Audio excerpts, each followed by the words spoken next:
Maayong morning mga laga. Today is the day na aalis kami. Today Saturday. Pero yung flight namin is Sunday pa. Pero aalis kami papuntang Perth. Perth, Scotland, not Australia. At doon kami magstay for one night. Kasi yung Perth, 1 hour lang siya papunta doon sa Edinburgh. So, kasi malayo kami, nandito kami sa Highlands, mga 4 hours din from here to Edinburgh. So, gusto lang namin magstay ng one night doon sa, dapat sa Edinburgh kami. Kaso, busy dahil may show or something. So, we decided na lang nasa Perth kami mag-overnight. And then, gagala din kami doon. So, yan mga lang yung luggage. Ipakita ko. So, ayan na yung mga suitcases. Naka-open pa yan. Baka kasi may ilalagay pa. Pero, nilagay ko na lahat. Yung mga clothes at yung mga essentials. Nandiyan na sa lahat. Sa 2 luggages. Yung maliit, yung sa husband ko. And then, yung malaki. Sa amin, dalawa ni Dion.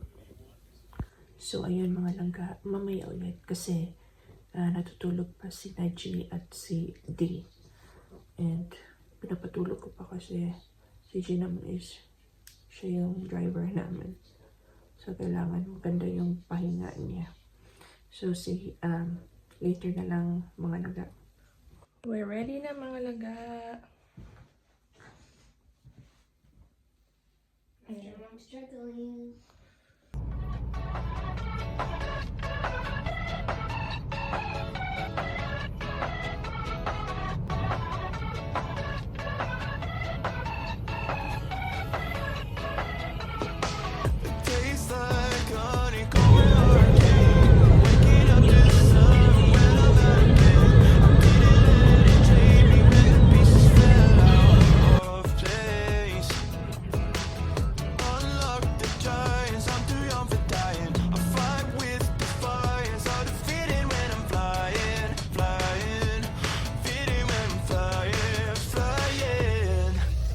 Some may never come, road trips and shotguns, sunshine on my skin, smile is kicking in, vibes are in the air, jumping everywhere, endless nights, 'cause summer's on my mind.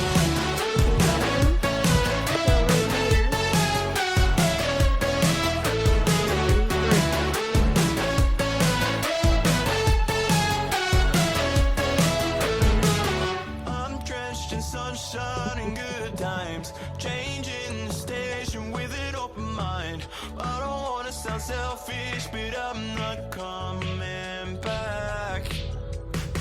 The highs up you touch like vertigo, it's a fight or flight rush, no way to take it slow. Got me feeling like I could breathe in space, in space.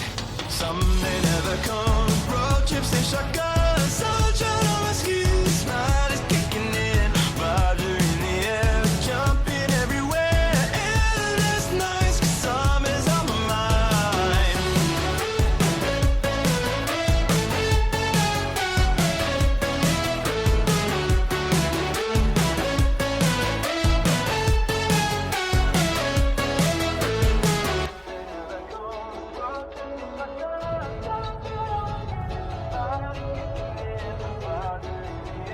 Jumping